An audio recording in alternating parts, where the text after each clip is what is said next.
I'm Amy. I'm Tamika. Oh, I'm Dior. And I'm Talia. And we are here proudly presenting Eclipse's brand new podcast, Spittin Facts. So we are here to empower and amplify the voices and experiences of young people in our community. This is a safe space to hear the heart of others so youth going through similar things can feel connected and not alone. We will be exploring entrepreneurship, mental health and wellness, high school and post-secondary, and last but not least, art. So now that you know a little bit about who we are and what we do, Let's get into it. let's get into it. Welcome to another episode of Spittin Facts. And today Hey. we're going to be talking about mental health. We got a new face with us. Ooh. Who dat? Who that? I'm Robert. Hi, Robert. Hi. Hey. You know, I'm a program facilitator at 83 Kennedy South. I work the YAF programs, Youth Arts Against Violence. Nice. You already Okay. know what it is. All right. Why are we passionate about talking about mental health? Honestly, the reason why I'm very passionate about mental health is because the mind is such a powerful thing. And it's very important we understand why we think certain ways, how we view the world, how we view certain situations that we go through, and we do our best to keep a healthy mind. As much as we put the effort into allow our bodies to be healthy and the consciousness we are when it comes to physical health, we need to do that within our mind because that's how we show up and that's how we'll be able to function effectively in this world. Yeah, to go with what you were saying, I feel like it's talked about more now, but it's Yeah. not talked about in a meaningful way. It needs to be like if the government, if policies are going to be put into place to take care of people's mental health, we need to have yearly checkups like we do physicals. We need to have like more mental health support available and access to it, and talking about it makes people feel less alone because I don't know a person that hasn't struggled with their mental health, and it's isolating. And when people are out here talking about their own experiences and how they've overcome them, it's hope. Wow. Right? That's very dope. good. That's dope. So it sounds like from today's episode, we're going to get a lot of ideas about how we can support mental health, ideas on how we can, talk about it, what we can do to promote wellness, right? Yeah, for sure. I like what you said about like having a yearly checkup, because when doctors ask you, how you're doing, never do I ever think that they're asking me how am I doing up here. I think that doctors are only really there for physical health, So that's something that, And to piggyback off what Talia said, it's always like self-deprecating humor that's like associated with mental health. It's never like actual serious talk about mental health. So I feel like if we have that platform to do it, we'd be able to express it more openly in a sense. That's dope. Right. Like, I right. think- Spitting facts. I truly believe that every topic surrounding mental health is relevant Mm-hmm. to anybody of any age, Yeah. right? A lot of topics surrounding youth can relate to adults as well, Yeah. course. right? And this platform Absolutely. is available to all. So it's good that we are just putting another hand in the direction of taking mental health seriously, despite cultural differences, despite stigma. Yeah. Mental health is important to all. That's Mhm. dope. That's dope. Wow. What I'm curious about, I want to explore the whole humor side of mental health. Why do you think that we joke about it, or we have like dark humor, or like why it's in this like self-depreciating way that we talk about mental health? What are our thoughts about that? I personally don't joke about it, but I can't speak for everybody who jokes about it. But I truly believe that, by the way, in my opinion, that a lot of humor comes from not facing the reality or the severeness of something, right? Sometimes things can be harsh, and giving humor into a situation can ease the pain. That's right? true. So I truly believe That's so could good. be a place where that can come from. That's where so that can good. stem from. Yeah. Spitting facts. Spitting facts. And I feel like a lot of teenagers use it as a way to cope because they don't really have like the means to go to therapy or something. Like when I do it with my friends, like when someone laughs at the self-deprecating joke that you made, it's kind of like they're relating to you and you have that space to be more open about it. Mm-hmm. That's so good.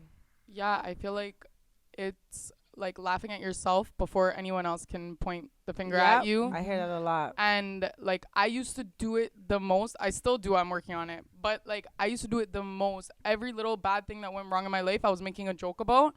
But what I didn't realize then was that it opens the door for other people to comment on it. Yeah. Ooh. And then I get upset when people are commenting and making jokes about things that I've made jokes about, but I've opened that door. Exactly. Yes. And so it creates more pain at the end of it when people feel like they can speak on your mental health because you've made jokes about it. Wow, that's so powerful how you said that. And just want to put it out there. There may be just trigger warnings. Things may come up that may trigger you or anyone else, and we're here to support, if anything. But I remember being younger and would get bullied for certain things. About like I would have a lot of hair on my arms. I would get bullied about being hairy, and I'd always like struggle with my identity and wish that I wasn't born from the parents that I had, because maybe I wouldn't have those type of genes. And that really messed with my mental health. It messed with how I looked at myself, and it made me very sad. I wouldn't want to wear certain clothing. But I started, when I got into high school, I started making jokes about it myself so that no one else can make jokes. Because it's like, okay, if she's making a joke about it, then we can continue to make jokes because she's okay with it. But that was my way of kind of putting up those walls that you can make all the jokes you want. It's not going to affect me because I'm making it about myself, but it still hurt regardless. So I really relate to what you said. Yeah. And like I'm going to be so honest, I still do it. And I think that it's a way for me to like shield myself of the heaviness of mental health, because sometimes it can crush you. And so for me, I'm like, okay, cool. If I just kind of laugh it off a little bit, like, oh, just having another anxiety attack, haha. It's like, it removes how like how tedious and how like daunting it can be, you know? Because sometimes doing the work to improve your mental health takes a lot of effort. You have to do all of the steps. You have to ground yourself. You have to work through your triggers. And sometimes it's just like, let me just make it into a joke so it can be a little bit lighter so that I don't have to really deal with it. It's denial. That's what it is, you know? And I think that that's scary, because if you deny it within yourself, I think it's more likely to creep up on you. They say like comedians specifically like struggle with their mental health, and a lot of comedians have committed suicide because of the fact that they're out here putting themselves out here all the time, and they have that denial, right? If you're constantly making jokes about everything you're going through, are you also dealing with it in your own personal time? That's good. Or are you like making that joke and that's it? That's me dealing with it. So a lot of you are in the workforce. I want to know if mental health is taken seriously in the workplace. I've seen a shift. I've seen a big shift. Absolutely. Yep. I truly believe as practitioners in child and youth care, it's our duty to learn more about mental health, even from youth's perspectives, right? Because I can have my own perspective, right? You can have your own perspective. But when we create a space together, we can bring those together to acknowledge one another, to know what the other person is thinking. Yeah. Why is something important to you? Why is this bothering you? Yeah. Why doesn't it bother me as much as it bothers you? Wow. Right? Everybody's development plays a role in every space that's created between practitioners and youth. Yeah. Right? And adults are included as well. So in the workforce, I truly believe, yes, it is promoted. Is it promoted as much as we want to see? No. Right? And that's truly because everybody has a different perspective.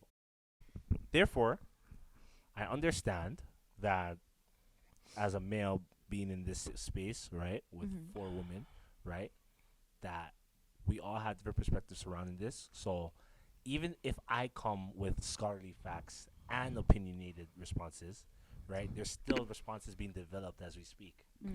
That's with true. every individual that walks this earth. So mental health is an ongoing topic that needs to be promoted in every avenue, in every area, especially in this field.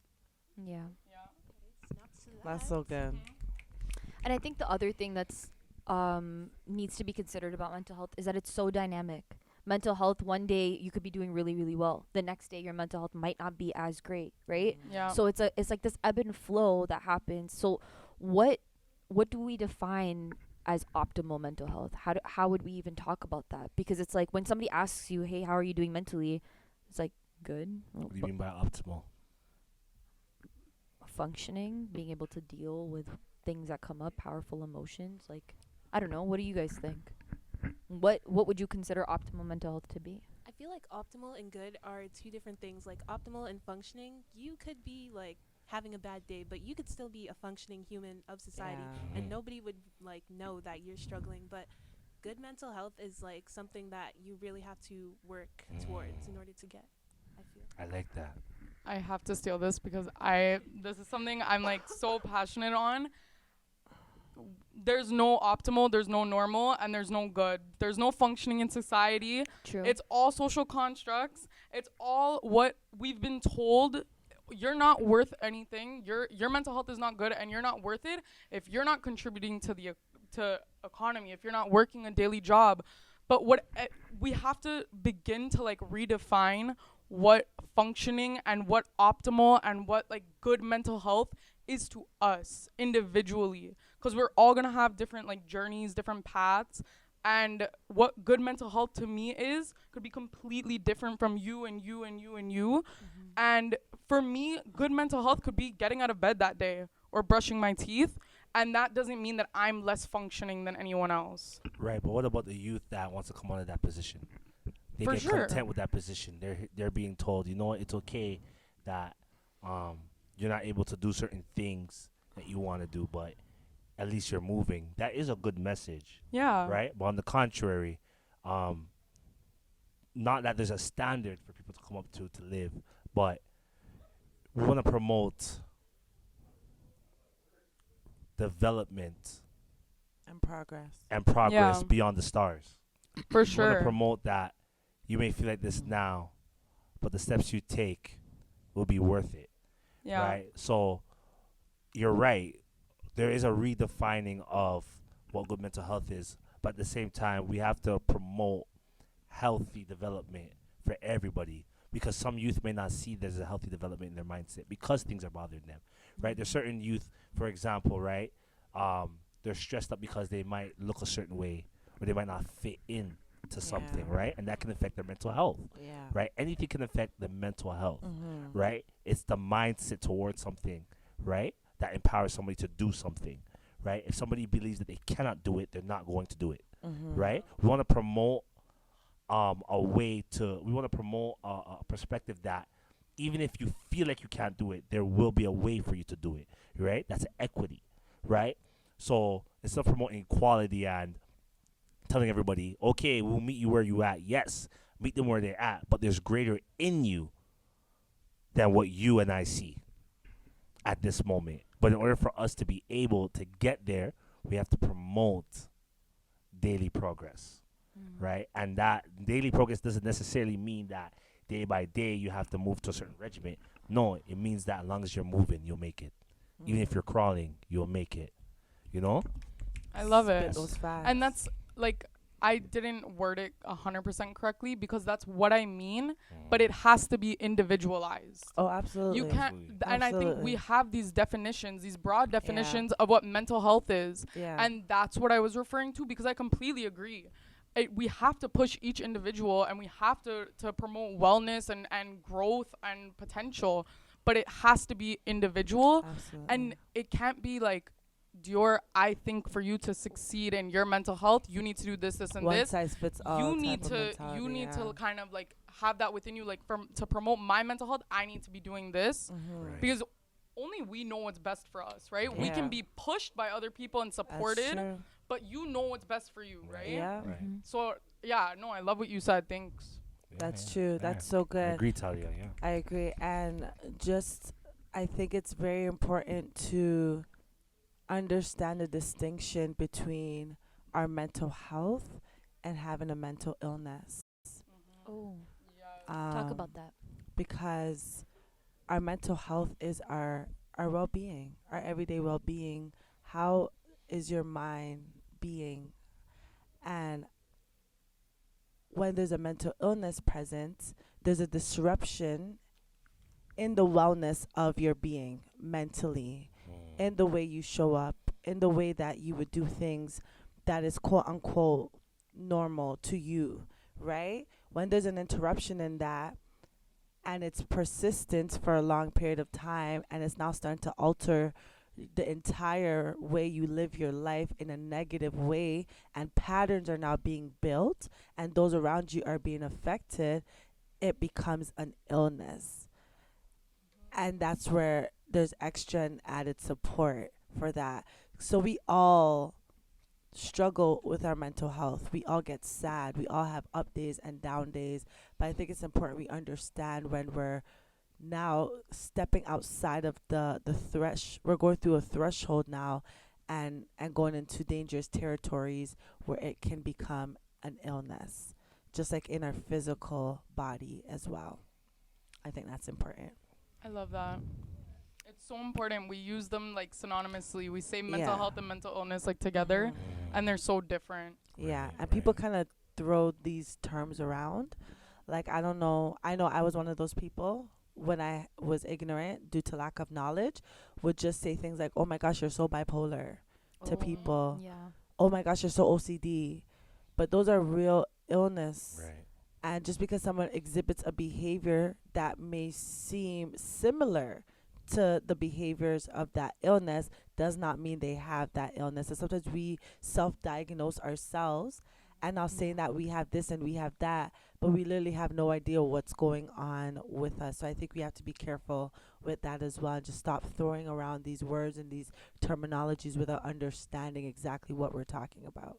And there's like Right. a danger to self-diagnosing and misdiagnosing, because Right. at the end of the day, that's what perpetuates and continues the stigma around mental health. When we throw these diagnoses around with no valid backing behind it, for the people who actually are living with OCD or bipolar disorder, what about those people? That's actually their life, and we're now characterizing them to be a certain way. We are then adding fuel to the fire of what the stereotype is to be bipolar, you know?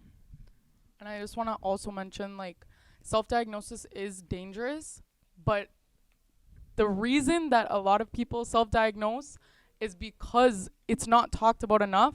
People Yeah. don't understand that psychiatrists are covered by OHIP. Like, Oh. you can I didn't know that. I didn't know Psychiatrists that.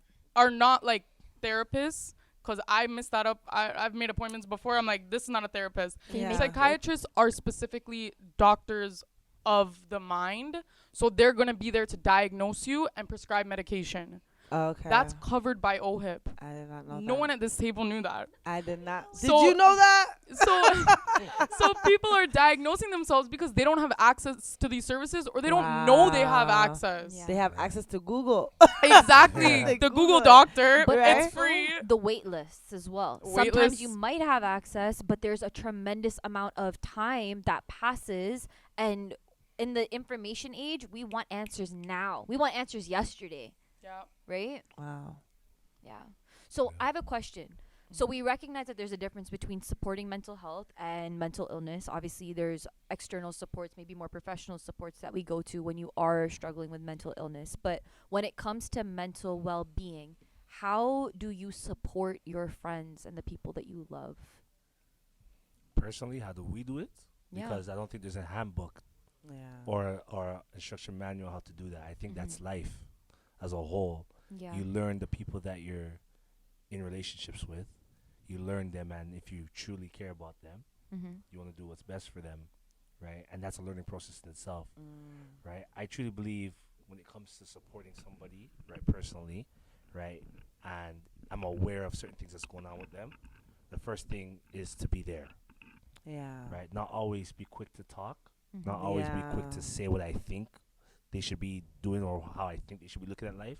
Just be there. Be in the heart space Sometimes- with them.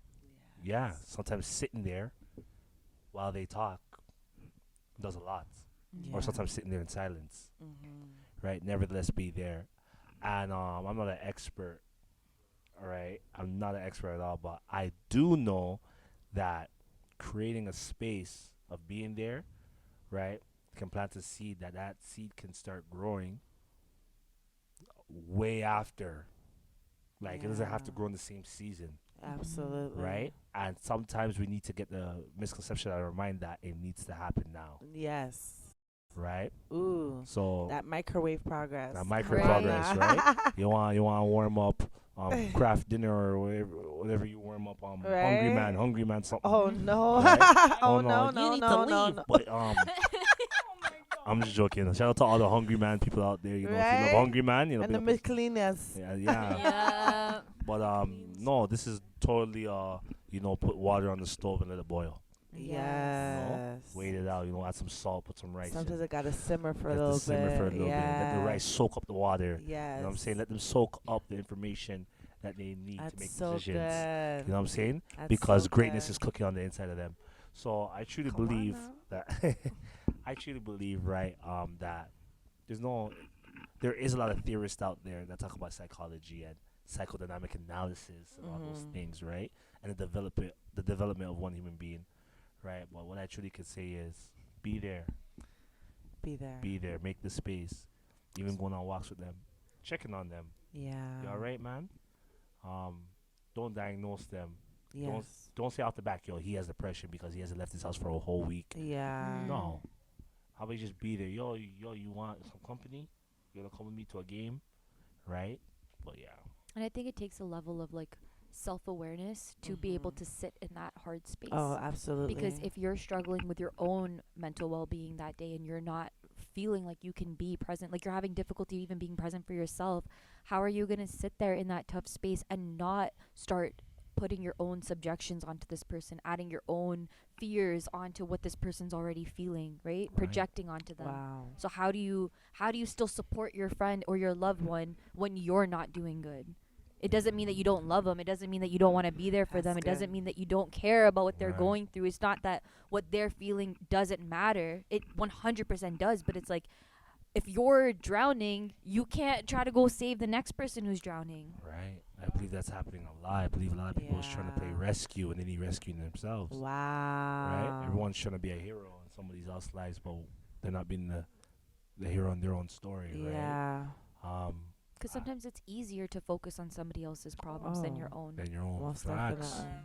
I know I was guilty of that. I wanted to police, not only police, but I wanted to rescue and put out fires, everybody else's problems. I'm like, come to me, I'll help you, because I didn't want to do the tough work for myself. Yeah. Mhm. I thought it made me feel better to just go and help somebody else, but then little did I know there was a whole forest fire happening in my head and I wasn't attending to it. Wow. So I have a question now, like after hearing everyone's answers to this, for youth out there that have friends that need support, but they need to take care of themselves and their own mental health, how do they navigate that? That's a very good question. Dior? Yeah, that's what I'm wondering. I'm like, I You're want to the hear voice from for you. your generation. I feel like I can't give the answer to that because I'm still struggling with that myself. That's fair. Sometimes like friends come to me and they're saying they're like feeling some type of way, but I'm like drowning in schoolwork, my emotions and stuff, and I'm not really sure how to help them without detrimenting myself. Yeah. So I'm not sure yet. Still figuring it out. What I would say to that is to take inventory of your capacity. I think it's important that we're honest within ourselves, and it's okay, like Robert said earlier, to just hold space for that person, but make sure that you have the capacity and you want to be honest with them, because I think somebody would appreciate, I know I would appreciate you be honest that you can't hold that space for me right now in this moment than to try to hold that space for me and you don't have the capacity, which will do both of us a disservice. So I think it's very important that we take inventory, recognize, can I be a bucket for this person because they're going to dump, or do you need a bucket? Am I giving from my overflow or am I running on empty? You can't, I said this to somebody yesterday. I went to fill up my car. I said, you can't put gas in your car and drive it at the same time. And many times we're trying to drive our car and we're running on empty, but we need to stop, put fuel in our car before we could get back and drive again. So we need to take inventory on where we're at. And once we do that and we do have the capacity, you'll be a lot more effective. That's deep. Yeah. That's deep. You made that quote up? Yes, I did. I'm gonna use that. Yeah. Trademark To me, that. come I'm on. gonna girl. give credits where credits Yeah, is due. right? Thank you. You Thank can't you. you can't fill up your car with gas and drive at the same time. Yeah. Especially in Wow. this day and age, these gas prices. No, they're no joke. Getting my G2. No, still get your license. Don't Still get your get it, don't license. get it. You know, just No. don't drive everywhere. But you know, just drive if you need to, not when you want to. Taking the bus. All right. I remember those days. But Right? Brampton Transit. you know, humble beginnings. I Yeah. appreciate every you know. So I have a question. How do we like to be supported when it comes to mental health? That's a good question. That's a good question. Still, Because obviously each person is different, right? Every- And we're just actually, speaking on our you guys own can answer behalf, that right? because I have another counterintuitive, right? But you guys can answer that first. Maybe just like leave me alone for the time being and let me recharge my energy, and then yeah, I'll be better. Just leave me alone. When I'm finished, ask how I'm doing. Yeah, that's all. Say what, Talia? I'm gonna say, ask how I need to be supported. If you're genuinely there to support me, ask how I need to be supported. Because some days I'm gonna say, I need advice. I need you to tell me what to do because I can't decide and I'm struggling and I need you to tell me what to do, or I need advice on this. And other days I'm gonna say, if you give me advice, my brain will explode. I need you to listen to what I'm saying. I need to let this all out. So I think, like, depending on the situation, I just want someone to, I feel like when someone asks, how can I support you? It shows genuine care and it makes me want to talk to them because they're really trying to understand how they can best support me. So yeah, I feel like asking. That's good.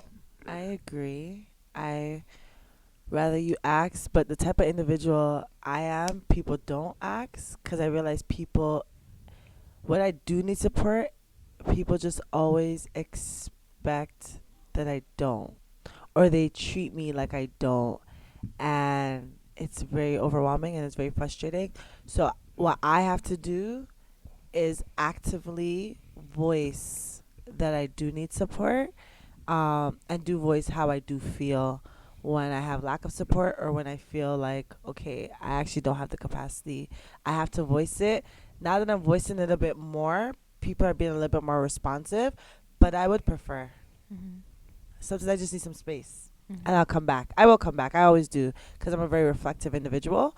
But sometimes I just need some space. If I need some space, that means I'm at my capacity. Just allow me to just regroup, do what I got to do, and I'll come back and we can chop it up. But yeah, you can ask me as well, but just give me that space. I don't expect the Tamika you see all the time to be like that all the time. Yeah. That reminds me of like the friend who has it together all the time syndrome. Like everyone Which they knows really that don't. person It's a myth. that like exactly, Like right? the strong friend. The It's a strong myth. friend, yeah. And then it's like when that friend actually goes through something, everyone's just looking at them like, but you're not allowed to because you're the person who always has it together. And it's like, Who said that? but like, you know what I mean? I think people who are the strong friend can relate to that. You know, it's just like people don't know how to support you because you're the one who's always being the supportive one. Can we just put a mini bullet point under that and say strength does not mean you have it all together. Strength means you recognize that you don't have it all together, but you're willing to still work through the situation. Right. That is true strength. We have misconstrued this word strong Right. and strength, and that goes into so many different branches and avenue, but I just wanted to just put that out there because this whole strong friend thing, that friend is really not strong. And what makes them strong? Why do you think they're strong? Right.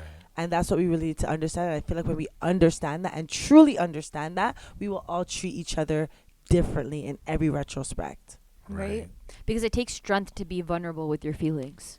I truly believe. No, continue. No, I was gonna say, being like the avoidant person that I am, I know that it takes more like mental and physical willpower to feel my feels than to paint on a face and continue about my day. It's easier for me to compartmentalize sometimes than to actually face my feelings. Right. So strength sometimes is actually being like, all right, you know what, I'm going to open up this closet. I'm going to look at the skeletons today. I'm not Right. just going to pretend that they're not there and carry on about my jolly life, because that is easier at times. I truly believe that strength, right? I agree with both of you guys. Strength is not having it all together Yeah. because I can't measure strength. I truly believe that real strength, right, comes from knowing that doesn't matter how much experience you have, doesn't matter how much times you had to lift, or how much times you had to try, Yeah. you have to try to keep trying, Yes. right? Even when if you feel like, oh man, this one's a big one, I don't know if I could get through it. Sometimes that comes through the mind. Yeah.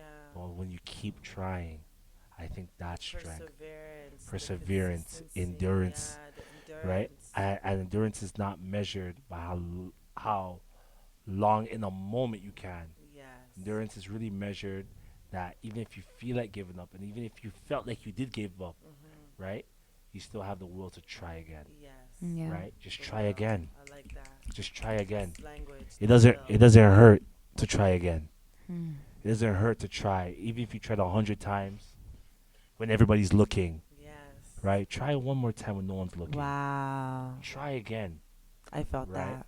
Because the reality is, a lot of people feel like because they have experience in something, they've been doing something for so long, they have to keep a standard. They have to show forth what they have been doing for so long. But suppose you reach a crossroad where this one's too much, Yeah. That happens. right? Been And then there. sometimes the eyes that are looking up to you Yeah. because of the repetition or because of the character that you built, right, is being seen that you feel like you have to hold to a standard. But no, show them that even if you reach as far as this, it's still okay to feel like you have to try again at the beginning, Wow. right? Because you're not really at the beginning, Wow. right? It's the mindset, right, that we set where it's not even our fault, to be honest. It's really standards and expectations Yeah. and what we think we should be, how we think we should be thinking, right? So the psyche of a person, right, is not really to be able to stand on all 4 feet. Sorry, on all 2 feet because you feel like you have it all together. Sorry. We're not animals. Shout we're- out to our animal you know, lovers. shout out to animal lovers. Woof, woof, woof. Meow. All right, but the reality Bet. is to be able to try. Just try your best, Yeah. right? It's okay. It's okay to cry. It's Mhm. okay. It's okay to Talk about it. Yeah, Yeah, it's okay as a to- man, Mm. sorry, I didn't mean to cut you Yeah, off. we But wanna as a man, hear. can you talk about what it's like being a man who cries? Yeah. That came out funny. Personally, if you cry, you're human. Yeah, right? Yes. Period. Right. If people don't think that they're human, it's okay because they're human. Mhm. Right. But it's okay to cry. Right. You're not. Nothing's wrong with you. You are not. You're not less of a man if you cry. Matter of fact, from a male's perspective, I truly believe that being real with yourself, Yeah. right, gives you a better understanding of yourself, right? That's And good. even if you don't have to cry in front of people. You could cry by yourself, or if you have a safe space with someone, it doesn't matter. You don't have to cry in front of people to prove to them that you're being yourself. It could be in your own space, it could be in your own room, right? But some people that never seen you cry might feel like this person never cries, and then if you end up crying in front of them or end up showing them a bit of yourself, that can kind of encourage them Yeah. because they could be like, you cry. Yeah. They'd be like, you cry? Oh my god, like I never thought you would cry. I never thought you would feel down and stuff like that. Yeah. It shows them the reality of this journey, right? Right? It's a marathon. Yes. You go longer when you pace it, Ooh. right? You don't want to try to yeah. Right? You know, It's not a you don't want to try to you don't I gotta put on my life jacket. We getting deep. we're up getting in deep here. in the ocean. Whoosh. But you don't wanna overexert yourself and run so fast that you end up in the side on the curb somewhere out of Yeah. commission because you felt like you had to hold it all together. Pace yourself, Yeah. right? Because there's strength in you doing that because you might meet somebody down the road Yeah. that you need to reach at that time to show them that they can do it too. Yes. Don't rush. So from a male's perspective, it's okay to be. People like using the word vulnerable. I personally like using the word vulnerable, but there's many meanings to this. So Yeah. people don't like to be open. People don't like to be transparent, Yes. right? And transparent can look different to many people, but from a male's perspective, it's okay to explain to people your thought process through certain situations. Yeah. It's okay to explain to them, yo, I almost gave up. Yo, I felt like throwing in the towel. I felt like, yo, forget this. I'm gonna do my own thing, right? Because the mental, the mindset in that time is not the mindset you have now. hence saying felt, that means they don't feel that way no more. Yes. Right? So if we promote that you're not always going to feel this way, Yes. right? But we have to promote it in a way that's not going pushing it down people's throats. Yes. Because some people, when they're in the moment, they don't want to hear nothing else. Nothing else. Yeah. Nothing I'm like else. that. I know I'm like that. Yeah, Right? big Don't time. tell me nothing. And Yeah. it's not our job to try to prove to them that, no, No. you need to hear this. It's Yeah. our job to create a space because the development is still in progress. Wow, so good. Okay. So, just to piggyback off what you said, has toxic masculinity ever like affected like yours or like someone you know's outlook on mental health? Mine. Yes, I have. Yeah. Yes, I could give you good examples how it affected mine. I'm not afraid to talk Spit about the it. facts. Right? Mm, And I let's truly, get into it. Let's get into it. I truly believe toxic masculinity because when it comes to certain things that I looked at before, like for example, girls, right? Certain girls will expect certain things, right? Like certain girls cry to me, for example, or come tell me certain things, right? But they'll never expect me to cry to them, Yeah. right? Or tell them certain things, right? So I have always told myself I don't need to share nothing with none of these females because they can't handle it. I tell myself that. I think that's part of toxic masculinity, where we think that what we have is too big Yeah. for anybody. Yeah. What we have, no one can manage it, Mm. right? So we have to suppress it, right? And that leads us to holding stuff in, right? Yeah. Right? A lot of people have different beliefs in this world, right? I can talk about my belief, right? But I believe in God. Nevertheless, I truly believe that sorry for my pronunciation. Toxic Masculinity. masculinity, Yeah. right? Right? Guys, don't record this part of the Yo, the we'll cut this podcast part out. and It will be Yeah, in. it will be, It's yeah. okay. We struggle Basically, sometimes. toxic behaviors, right? Yeah. Toxic mindset, right? That stems in me being a male, right? Is very foolish and self-defeating because we put a expectation on who we should be, Yes. right? Because of our gender, Yes. right? It is true that society plays a part in that, Correct. right? And it is true that even before any of us were born, this has always been a thing, whether it was talked about or not. This already existed. Everything that we talked about today existed way before Very it's even talked about, right? It's just that some things might not have never been talked about, or some things might not have been exposed the way it's being exposed now, Yeah. right? So we gotta always remember that time tells the tale, right?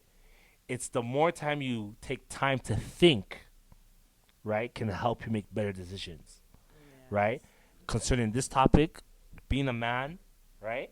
I truly believe that it has nothing to do with a standard that you have to uphold according to society standards.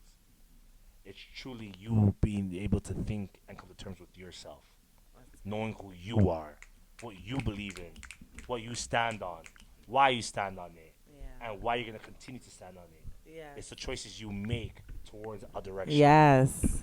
Awesome. That's good. Well said. Wow. That was deep. That was very That was deep. hot, open, and humble, open, and transparent. Come on That's now. good. Yeah. That's good. I didn't. So I like that you mentioned that it wasn't talked about before, because that's a common theme where like my mom or her siblings or my grandparents will talk about like, oh, you guys, all you care about is this and this. We just did it back then. We didn't go to a counselor. We didn't do this. We didn't tell our business to these random strangers. We figured it out. But one thing I learned, I remember, I think it was high school psychology class, and they talked about Maslow's hierarchy of needs. It's like this Yes, pyramid. I learned that. And so when my grandparents are living in this small town, they don't know when they're going to have food. They Yeah. don't know if their house is a safe place to live. So when you're worried about those basic physiological and like Yeah. safety needs, you can't even move up the tower in Maslow's hierarchy of That's needs. You true. can't focus on your mental health because you're worried about survival. Yes, Facts. that's the word. Yeah. Survival. And that's where Survival. the strong woman, specifically Yes. the black woman term, came in because a lot of these women had to survive being single parents. So they say like I had to cook, clean, take care of my child or children. I had to get food. I had to do all this. Everything was all about survival, that they had no time, or not even no time. They didn't make it a priority to deal with the emotional part of everything. Everything was suppressed because it was all about we gotta survive. I don't have time to worry about your feelings or how you feel about what I said to you. I just gotta make sure you got clothes on your back and food in your belly. And it's so hard that a lot of our previous generations focused more on the external things rather than the internal, and survival to them just meant as long as I get you to show up, even if you're actually not showing up mentally and emotionally. And that's crazy. It's a serious thing. Yeah, for sure. Yeah. And it comes based off of necessity, right? Yeah. And that's where things like generational trauma come into play, because Absolutely. like depending on where you were like born into, like which family, you could be experiencing like something completely different from like another family. Like Right. Yeah. Right. I guess an example, like if one of your parents were like one of your parents were like in the slave trade or something, they will pass down like those techniques that they were used to discipline their children, but it was in order to survive. Yes. Yeah, so Right. I feel like You're absolutely right. That's so good. Time tells the tale. Yeah. And you can even see, like, to touch on like intergenerational trauma as well, you can see that like when a certain generation's given the opportunity, like Talia said, like, you know, you get past the survival needs, and that like that has been now figured out within the family, then the next generation that gets born into that family, all of the work that the previous generation wasn't able to do because they were fighting for survival, now it just became the new generation's a problem. And one thing I've heard so much is, I didn't ask for this. I didn't ask to be born. I've said I used to say that all the time, right? And I was like, I didn't ask to be born. And like, let's unpack that. What are we not specifically asking for? We're not asking to do the work that, like, no offense to our ancestors or our parents or our grandparents, but they didn't do the work. Now we have to do the work, and that's what we didn't ask to do. You know what I'm trying to say? But realistically speaking, if we don't do that work, it's just gonna get passed on to the next generation. So it's like, are you really just going to pass off the responsibility to somebody else? Because generational trauma can be broken. The cycle can stop, Of course. right? But it's hard.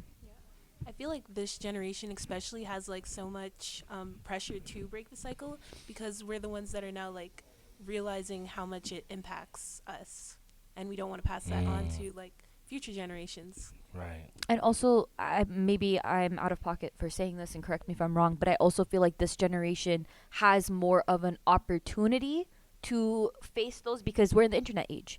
We have so many resources at our fingertips. Things are easier. Like, I mean, we just went through a pandemic, and a lot of us were able to still do a majority of what we would do in our lives from not leaving our home. That wasn't really an option 10, 15 years ago. The internet didn't exist in the way it did before. Do you know what I mean? So like maybe in that way it's easier, but I'm not really saying it's easier, but like I'm putting like air quotes. I don't know, challenge me. Yeah, that comes with cons as well, because it's Challenge like you, okay, 10 years ago, if we had a pandemic, you would have been at home. You wouldn't have been if you weren't going to work, you would have been at home. You might have been able to get a break. You can't get a break nowadays. You go home, you're still doing work because you have a laptop, and why aren't you finishing your work? You go home from school, like, you have a laptop right there. You don't have to go to the library. Why aren't your assignments done? Like, social media is a huge part of the internet, and like you're constantly looking at like fitness pages for men and women. Like, this is what your body should look like. This is how your muscles should be. As a man, you better be this strong, and as a woman, be weak and be small and petite and stand there and model and take pictures of yourself. But then when you do those same things, you're attacked for it too. So you can't win. Then you're conceited and you're this and you're that. So I feel like we just can't get away from anything anymore. People used to go home, maybe put on the news, what, like CP24 maybe, CTV, like breakfast CTV, like Yeah. that was it. They turned it off and they went to bed. And now it's like, you're eating dinner? Well, my phone's out. I'm on TikTok or I'm on Instagram or I'm watching a show. And like you don't get a break from being on at all times. It's like the development of society became important in the development of people. But people are the society. That's so good. So it's like Wow. building a construct or a concept might be more important than building a person, Yo. right? But there is people like practitioners, Who are- like workers Yeah. of social economics and all those things in the social spectrum, right? That do develop still on the human Yeah. progression. I truly believe everything you said is true, because if we like Yes. us living in Canada, if God forbid, let's just say a giant tsunami was to attack right here in the GTA right now, I think a lot of normal things obviously will change. Oh, A lot of people will drop what they're doing Yeah. and start preparing for that, Yeah. right? Survival, Yeah. right? So now the mindset changes, Yes. right? Different thing changes. Although people still have things going on in their life, right? But it's like if a fire were to happen, right? You're thinking of getting out of there and looking out for every alive person. Yes. Your $5,000 laptop probably doesn't matter anymore, Yes. Yeah. right? I don't know. Some people might still run back for it. Yes. You know what I'm saying? Some people might run back for their Gucci belt, right? Yeah. Not even a jacket, the belt. Or the Jordan. Or the Jordans, Jordans 3 too. But the point is, right? Retros, the point is that Or the wig. or the wig, they might run back for their wig. You know what I'm saying? HD Before lace. they even go get a bottle of water, they run back for a wig. But the point is, what I'm saying is that things became more important than people, Yeah. right? A company progression becomes more important than their employees, Yeah. right? A business progression become more important than the workers, right? And there is people like us, I believe, we are practitioners, focused on the development of the person, right? Saying you're worth more than the job. You're worth more than the establishment that you're working at, or the development of a certain structure that's being built in the corporate world, right? But is it looked at that way? No, because there are so many people with so many different situations that they themselves who develop these constructs and social economic powers or whatever, right, doesn't have the capacity to manage that. Yeah. Why should I support you, a next adult, in your development when I have my own? I have a goal. I have something I'm focusing on. That's more important to me, right, if I were to weigh it on the scale, than you, right? But I understand now that being a practitioner and being an advocate for youth, right, that my priority, right, is set on the development of these youth, right? I truly believe adults as well. But am I trying to preach to the choir? No, I'm just saying that everybody has different priorities. So to promote something like this is very, very, very, very important, because it gives us the opportunity to shed light on something that people are looking for, right? For people can influence them to be like, yeah, maybe I'll make some time to make some better choices when it comes to this topic, right? I truly believe there's even people who have the mindset to build up society, still have the mindset to build up people, right? Yeah.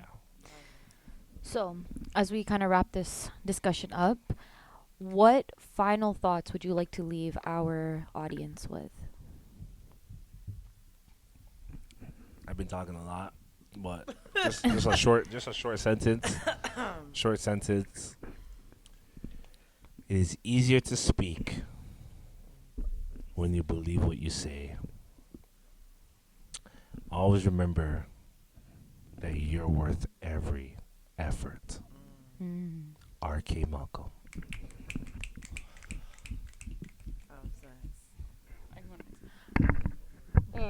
Oh my god, I almost smacked myself in the face. I think, like, takeaway from this episode specifically, I feel like just check in with yourself. Make sure you're okay.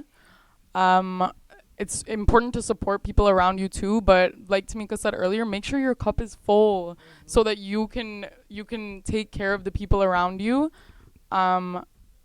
make sure to check in. Ask yourself if you're okay. You ask other people. I know everyone asks other people if they're okay, Yeah. but we don't have enough conversations with ourselves about like, am I really doing okay? Is this where I want to be? Is this what I want to be doing? Check in with yourself. Can't fuel your car and drive it at the same time. So I took away that intergenerational trauma is real, and that we can break the cycle. We have more resources than our parents, grandparents, and all the generations before that. But it will take work, and we just have to do it step by step.